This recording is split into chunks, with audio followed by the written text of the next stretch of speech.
Je rok 1793 a bývalý francúzsky kráľ Ludvík XVI je popravený gilotínou. Bože! Zatracene ušmykli mu kebuli! Tým oficiálne vo Francúzsku začína vláda teroru, počas ktorej zomrú na gilotínu 10 000 ľudí.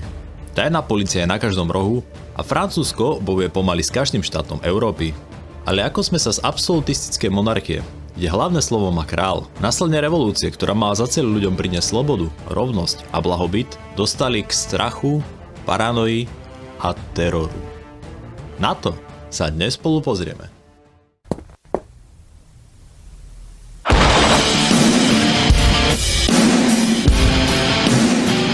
V roku 1774 po smrti Ludvíka XV. Sa moci vo Francúzsku ujíma jeho vnuk, Ludvík XVI.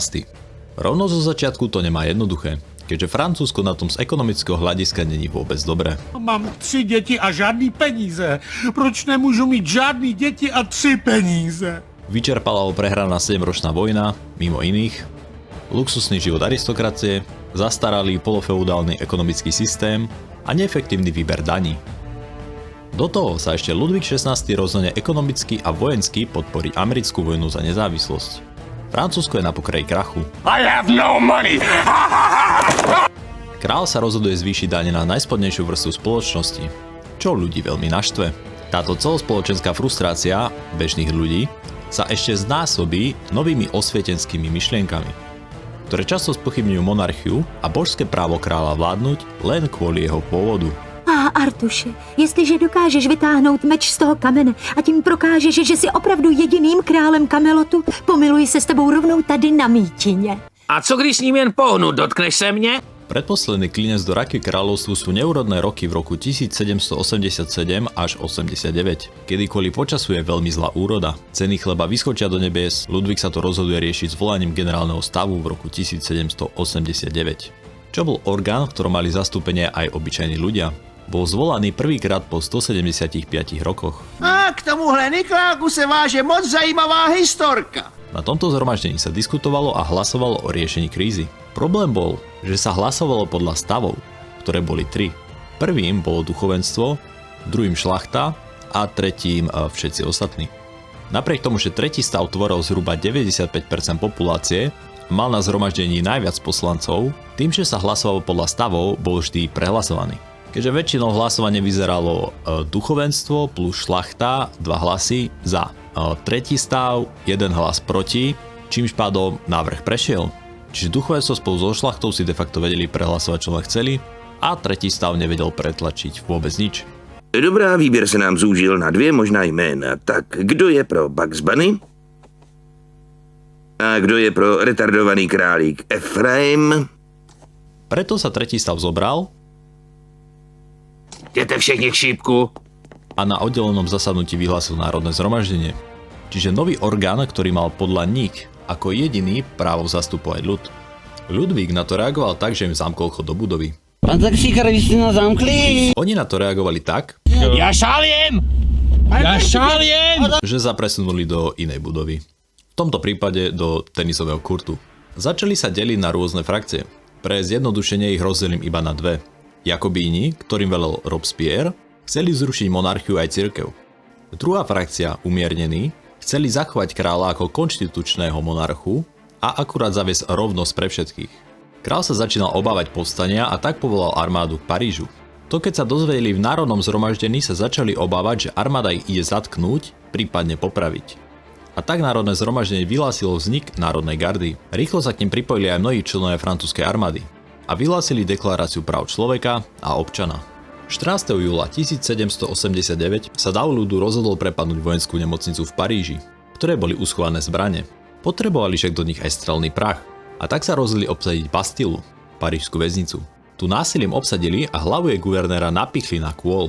To sa datuje ako oficiálny začiatok francúzskej revolúcie. Národné zhromaždenie namiesto odsúdenia tohto aktu násilia sa rozhodlo podporiť a tak už nebolo cesty späť. Jeden z dôvodov bola aj nadchádzajúca písateľská hviezda Jean-Paul Marat. V skratke písal o tom, že král a šlachta pri prvej príležitosti na všetkých popravia. No nemôžu tento svoj plán uskutočniť v prípade, že ich my popravíme prvý. Ceny chleba boli však stále drahé a ľudia si začali myslieť, že to je kvôli tomu, lebo král žije vo Versailles, izolovaný a nevidí tento problém. Am I so out of touch? No, it's the children who are wrong. A tak sa dav tisícov ľudí rozhodol pochodovať k nemu domov. Po zabití kráľovských stráží sa kráľ rozhodol vrátiť s dávom do Paríža. Revolucionári odobrali majetok cirkvi a založili si vlastnú. V roku 1791 sa Ludvík rozhodne tajne ujsť s rodinou do Holandska v prezlečení za bežných ľudí. Bol však zastavený pohraničníkmi a jeden z poštárov ho spoznal vďaka jeho portrétu na minci. Bol zatknutý a ako nepriateľ ľudu vrátený do Paríža. Boli mu odobrané všetky právomoci. Ľudia začali útočiť na majetky šlachticov, tí začali utekať do zahraničia. Začarovali nás, pane, mám plný kalhoty, chtějí nás oddělat. Okolné štáty sa začali obávať, že sa revolúcia prenesie aj k ním. A národné zhromaždenie sa obávalo ich intervencie. A tak im vyhlásilo vojnu prvé. Konkrétne v roku 1792 vyhlasuje Francúzsko vojnu Rakúsku. K Rakúsku sa pridáva Prúsko. To zároveň vyhlasuje, že ak sa niečo stane Ludvíkovi XVI, Prúsi vypália Paríž. To občanov Paríža viacne že rozčúlilo.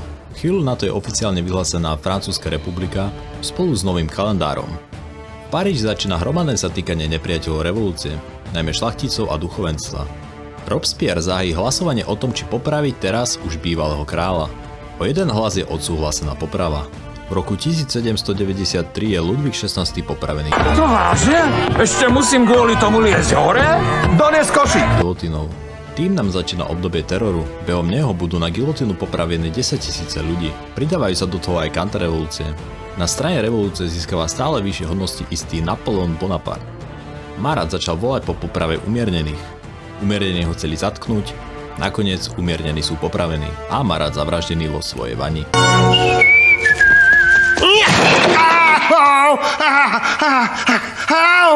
Co to s tebou sakra je? Vo vláde už sú len radikáli. Každopádne cena chleba sa vrátila k normálu a Francúzsko porazilo svojich vonkajších nepriateľov. Ale aj samotný Robespierre je v roku 1794 popravený a obdobie teroru tak končí.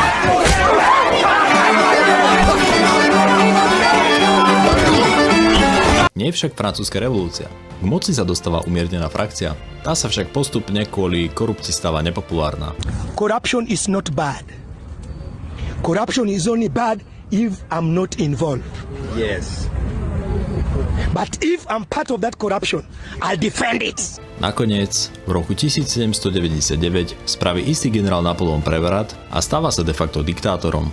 Ak sa chceš podrobnejšie dozvedieť, ako sa mu tento prevrat a cesta k moci podarila, spravil som o tom video tuna.